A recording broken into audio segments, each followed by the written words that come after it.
From the Cronkite studios in downtown Phoenix, this is Cronkite News. Good evening and welcome to this special edition of Cronkite News on Arizona PBS. I'm Marcella Bayeto. Thank you for joining us. Tonight, we take a look back at stories from our team reporting on social justice issues. New discussions on racism in sports have sprung up in the days since a volleyball game at a Phoenix area high school. Last week's game was stopped after some in the crowd allegedly made racist gestures toward Indigenous players. Cronkite News reporter Madison LaBerge lets us in on the conversation. Last week, players for Salt River High School reported being called savages by people watching the volleyball game against Karis Academy. It was the latest in a string of unfortunate incidents of racism, according to a spokesperson for Salt River High School. And language was not the only indignity. Taunted with a very racist gesture. It's called the war whoop. Usually it's accompanied by stereotypical sounds of what folks used to claim Native Americans in general made on the warpath. And Walker says that racism against Native Americans in sports starts on the national level. There are teams that use racist images and words to describe their teams that are anti-Native. And that makes it okay for a lot of folks to also use those words against us. Walker tells me that the governing board for their athletic program, the Canyon Athletic Association, has pledged to work on ways to prevent forms of racial discrimination before it happens. This way, they can create policies and specific sanctions to promote inclusion and diversity. Madison LaBerge, Cronkite News. And while arguments continue in D.C., Arizona has a significant DACA population, with recipients hovering around the 25,000 mark in the state. Some of them coming out today for a planned rally on ASU's Tempe campus. That is where we find Cronkite News reporter Frankie McClister, who is live and tells us what other local DACA recipients shared with him earlier today. Frankie?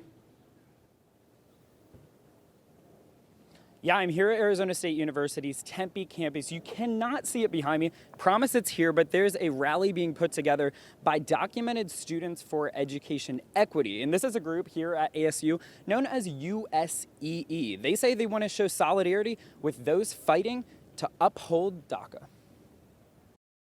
It means your life is in constant limbo. You don't have the ability to plan for the future because you don't know if you'll be in the country in the next 2 years. And that's what Phoenix DACA recipient Deyanira Garcia says life has been for the past few months. The student organizer with the grassroots organization Aliento says her family is an example of what DACA can and cannot do. Right now we're trying to figure out FAFSA, and because that's something that I didn't have access to or that I couldn't have applied for, and we're trying to figure that out because my parents aren't undocumented. And while Garcia worries about what may happen to the DACA program, Arizona Dream Act Coalition co-founder Dulce Mactuz, she says dreamers shouldn't sit idly by until the Supreme Court makes a decision next year. The one thing that I do hope is that nobody stays on the sidelines. We're going to have a decision from the Supreme Court in 2020, so let's not wait until 2020.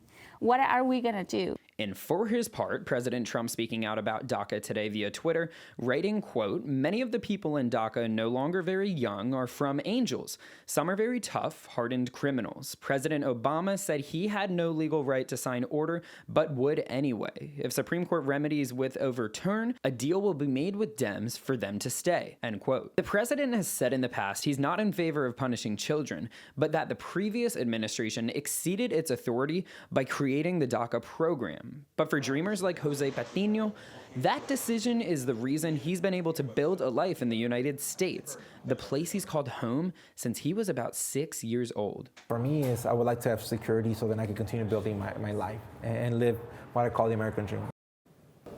Tensions flared on Capitol Hill today as House Democrats and the Director of Citizenship and Immigration Services sparred over the treatment of critically ill immigrants. The agency earlier backed off its plan to deport those patients, but as Brian Peach reports from our Washington bureau, Democrats were still angry. And I want to make sure that he understands that to many families, this is literally a life and death issue. He is acting CIS Director Ken Cuccinelli, who told a House Oversight Subcommittee that his agency has limited resources to process individual cases of critically ill immigrants. He urged Congress to take the lead. I would note that There is no program. That's part of the challenge here. This is about withholding action, not undertaking a formal process. Despite the lack of a formal process, CIS can defer deportation of immigrants who are seriously ill and need treatment in this country on a case-by-case basis. One of those cases is Julia Espinosa. The 7-year-old is the U.S.-born daughter of Ecuadorian immigrants who worry they could be deported. Julia was born with a medical condition called shortcut syndrome. When that happened, we tried to maintain ourselves with an e-visa. That as a result of many complications, we couldn't sustain the e-visa, and we ended up applying for a deferred action. If they don't get deferred, the Espinosas would face a tough choice: leave Julia behind or take her to Ecuador, where she will not get the treatment she needs. Mr. Cuccinelli, do you believe that you treated children with cancer, cystic fibrosis, and other diseases with the dignity and courtesy of the mission of this agency when you decided in secret to end consideration deferred action and ordered them to leave the country within 33 days or face deportation? CIS threatened earlier this summer to end the practice of deferred deportation, but quickly backed off in the face of public outcry. Cuccinelli said his agency is just following the laws that Congress set. But we have limited resources, and this is an undertaking by USCIS that was and is going on, that has never been assigned by Congress, that has never been part of a regulation. Espinosa, who has degrees in finance and chemical engineering, says he could work and afford to pay for Julia's care if the U.S. would let him. Deporting him would just make his daughter a burden on U.S. taxpayers, he said.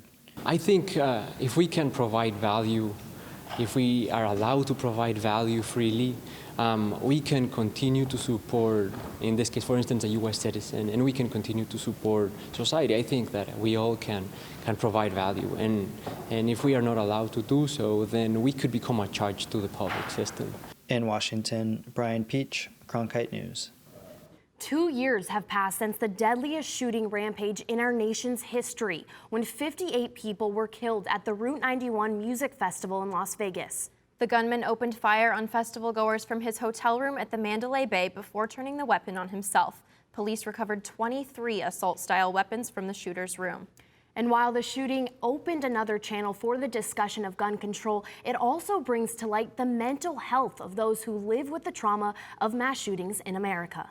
Cronkite News reporter Jenna Iannone spoke with an Arizona man who survived the shootings about how he copes with the memory of that night in October. Jenna? That's right.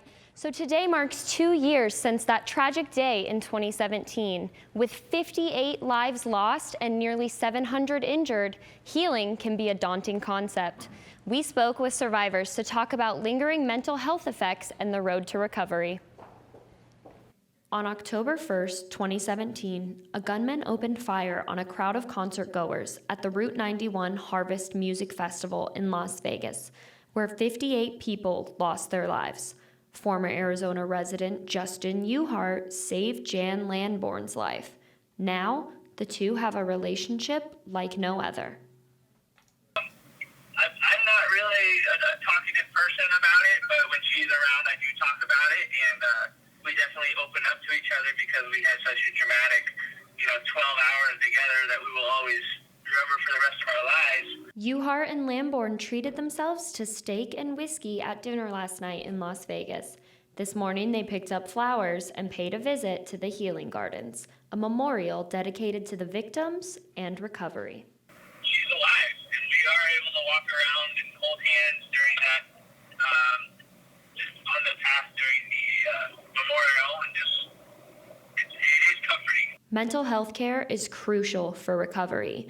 The National Center for PTSD estimates that 28% of people who have witnessed a mass shooting get diagnosed with PTSD. A mental health counselor says that shootings leave a long-term mental imprint. In the very beginning, and for a lot of trauma survivors, they go, I'm never going to be normal again. I'm never going to be able to go to a concert or go to a big public event without thinking about how terrified I am of where are the exits. Are these people safe? Who am I with? what can I use to protect myself?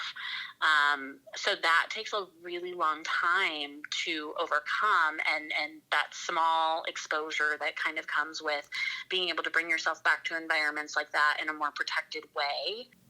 As for you, Hart, well, he's making strides towards healing.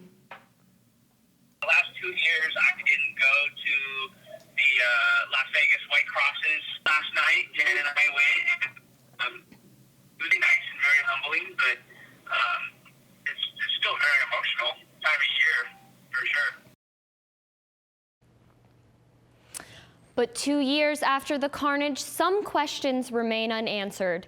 In January, the FBI announced that it was ending its investigation into the massacre. The agency was unable to determine the motive, meaning that we may never know what prompted one of the darkest days in modern U.S. history. In the broadcast center, I'm Jenny Anoni for Cronkite News. The July death of Northern Arizona University football player Malik Noshi was caused by an opioid overdose that led to the renewed awareness of the impact of the opioid epidemic in Arizona. Flagstaff has become a hot spot in the state's opioid crisis. Reporter Jenna Yanoni went to this city in northern Arizona to find out how treatment centers are handling the problem. Jenna? That's right. Arizona has had more than 3,600 suspected opioid deaths since the summer of 2017. In Coconino County, there's been an alarming rise in opioid-related hospital visits, which is why we wanted to know how the community is rallying together to fight this issue. Flagstaff is taking action against opioids. The community is weaving together two programs, one focusing on crisis response and the other on preventing overdoses and making treatment centers available. The goal is to put a stop to this problem that's taken and damaged so many lives. I will say Flagstaff,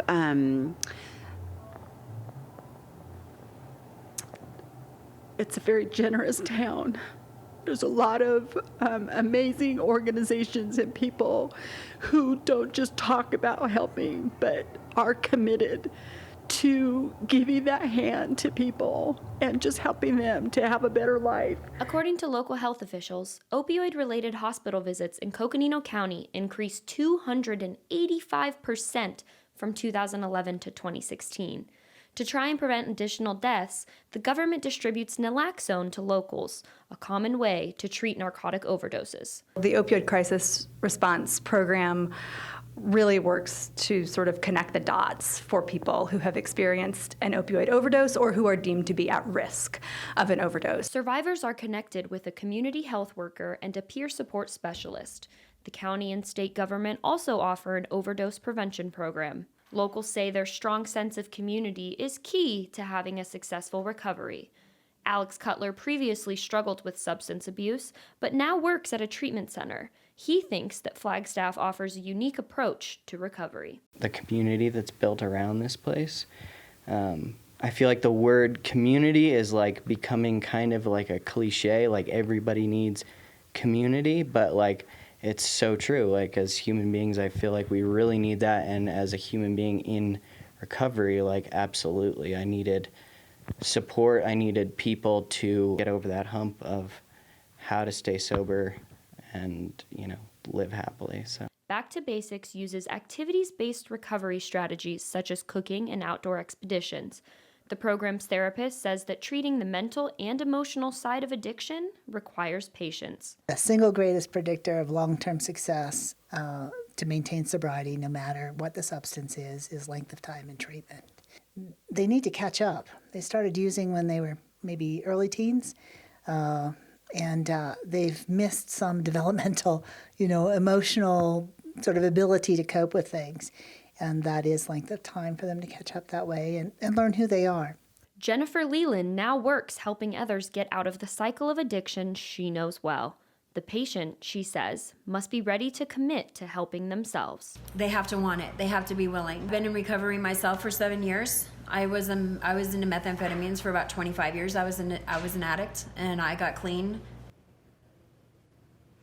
The Arizona Department of Health continues to track the number of suspected overdoses and deaths. As of last week, nearly 60,000 doses of naloxone have been distributed statewide.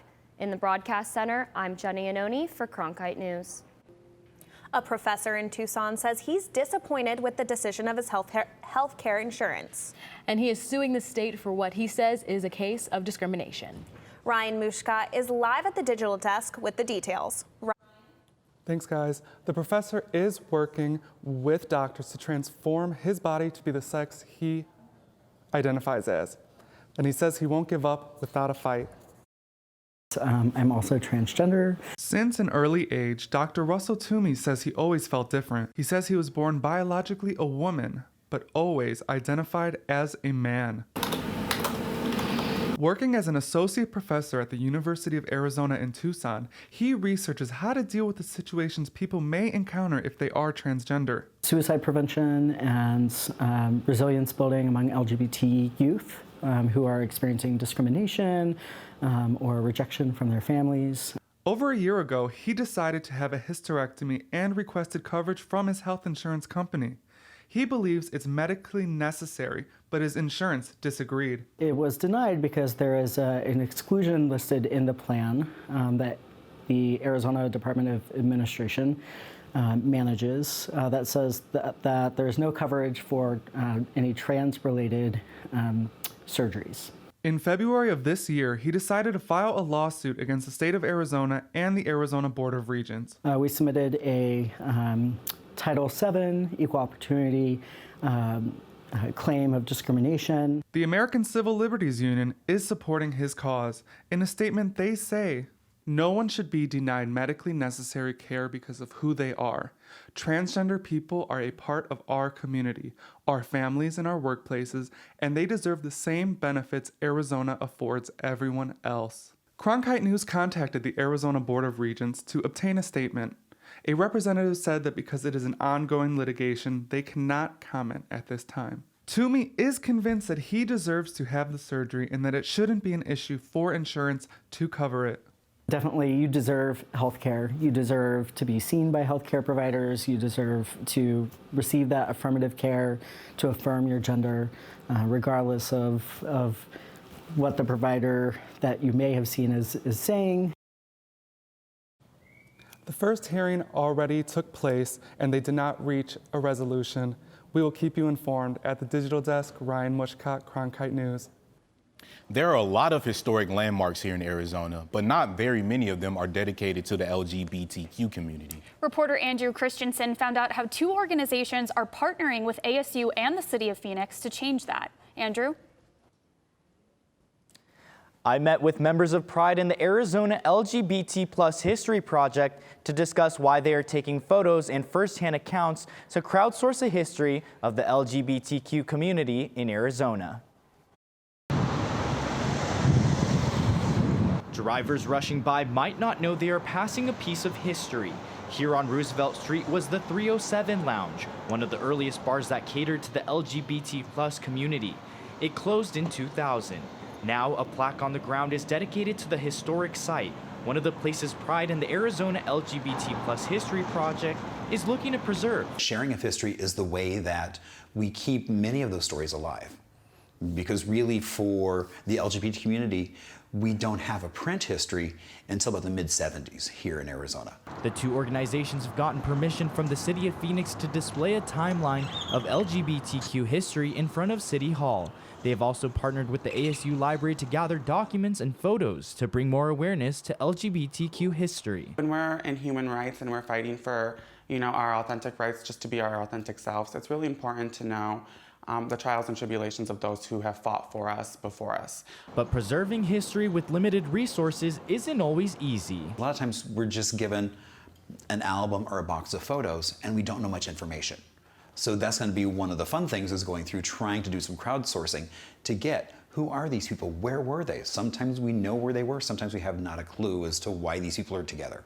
For some, preserving the history is vital to knowing a piece of themselves. I don't always know the history, so being able to see the real artifact, I think it hits home more and it sticks with you more than just going through a magazine. Phoenix Pride is hosting the Rainbows Festival next month and plans on sharing a timeline of LGBTQ history at the Phoenix Pride Parade next year. In the Broadcast Center, Andrew Christensen, Cronkite News. As for right now, neighborhoods are scrambling to clean up the mess before more storms strike. Winds downing trees and knocking over street signs. Many bracing for more of the same today and tomorrow, especially those living on the streets. Frankie McLister shows us what steps are being taken to help people who are homeless when severe weather strikes. Frankie? Yeah, Marcelo, Jordan. I mean, as Valley residents saw those crazy storms come through yesterday, it directly affected the homeless population. And people who are advocates for that population said that their resources just are not enough. Last night, we sheltered almost 200 people, and a lot of that was because of the weather. As the rough weather closed in on the Valley Monday night, homeless shelters were opening their doors. So many of us that live in Arizona were often so thankful for the rain, and I myself am thankful for that, but I would challenge people to think about that downpour last night and think about what it would be like if you were living on the street and having to experience that kind of extreme weather. It can be really harsh on someone who has no place to take shelter. According to the latest point-in-time count, there were just over 6,500 people who were homeless in Maricopa County back in January. That's a 5% increase in comparison to the year before. Advocates who work with shelters say they're being forced to turn people away, even during extreme weather, due to a lack of financial resources. We were able to go up to 275 last night. Tonight, we'll see how many people come. But as we close this shelter down, what you're going to see is people standing at the gate, please, don't close. It's really bad. When we closed the overflow shelter a year ago for lack of funding, people dispersed and more encampments grew. So we're not addressing the issue. Those who are homeless are extremely vulnerable when it comes to weather. Elements such as triple-digit heat or flash flooding can be a matter of life or death. Weather exposure also means that without shelter, we're risking lives. Yeah, and with more chances of rain tonight, those shelter officials told me that they're going to have as many beds as possible, but we'll hope that they won't hit max capacity. In Phoenix, downtown, I'm Frankie McLister for Cronkite News. Health and nutrition experts say obesity and weight-related health issues are on the rise among Latinos, with 17% of them having type 2 diabetes. But one organization is using a unique way to improve health in underserved communities. Farm to School aims to improve health through education about nutrition and agriculture. Around a quarter of Arizona school districts participate in the program. I spoke to students in the Garden Club at Keller Elementary School in Mesa. On a school night in Mesa, Arizona, the Abazian family is preparing dinner. You always want to go away from your body. First grader Delaney is learning how to peel carrots, a vegetable she learned how to grow in her school garden club. So it's a really, really fun activity for me, and I just love gardening so much. About 30 kids participate in the after-school club once a week at Keller Elementary. The school is nearly 70% Latino, and 80% of the students receive free and reduced lunch. We planted some sweet peas. Tell me, have you tried sweet peas? No. No? Do you think you will when they grow? Joe Wise and Lynette Casper started the school garden in 2007. It's part of the National Farm to School program. More than 50 Arizona school districts either have a garden or purchase locally grown foods, helping fill the nutrition gap. But we also wanted to make sure that they're healthy during the day, have plenty of energy during the day to get through the day with their coursework. We just feel like the energy that they gather from good nutrition is very, very big. One of the first steps we learn in Garden Club is how to prepare the soil to better grow our plants. And what's one of the first steps we need? Fertilizer. Fertilizer. So we're going to throw our fertilizer in, and then we're going to spread the soil around. And that way our plants will get the nutrients that they need to grow. Many nutrition-related health problems hit the Latino community harder. Statistics show that Hispanics are about twice as likely as whites to be diagnosed with diabetes. We're starting to see diabetes in younger individuals among Latino communities at higher or disproportionate rates compared to in other communities. Those health problems are made worse by living in food deserts or places lacking access to nutritious food, and food swamps or places with only unhealthy food options. Neighborhoods that have a greater concentration of Latinos tend to fall in those categories, particularly food swamps more than food deserts, but really both. Casper says one solution to nutrition-related health problems is simple: involve the children. If I can get the word out that the kids are eating better, they're taking home things to share with parents, and they're cooking those things at home, the family then's eating better together as well. Along with gardening, students learn about nutrition and health in the club, involving parents as much as possible. We send home all sorts of vegetables, sometimes vegetables they're not familiar with, like kale. So they'll come up and ask me for more recipes or how to cook something, how they can grow it at home. If I have extra seeds I can give them. To start a movement, you just have to plant a seed. Here at the Keller Garden Club, we grow enough sweet peas in 1 year to give 1 flower to every single student. That'd be about 600 students. Delaney's mother, Deborah, says the garden club inspired them to start a garden planter at home. Oh, she's come home telling me all sorts of vegetables and fruits that not only can we grow, but we need to purchase if we don't grow them ourselves. Delaney hopes that sweet peas are next on the list. The Arizona Department of Education says 25% of Arizona schools are engaged in farm to school, and another 25% are starting their program. That's it for this special edition of Cronkite News. Thanks for joining us. For top Arizona stories anytime, go to cronkitenews.azpbs.org.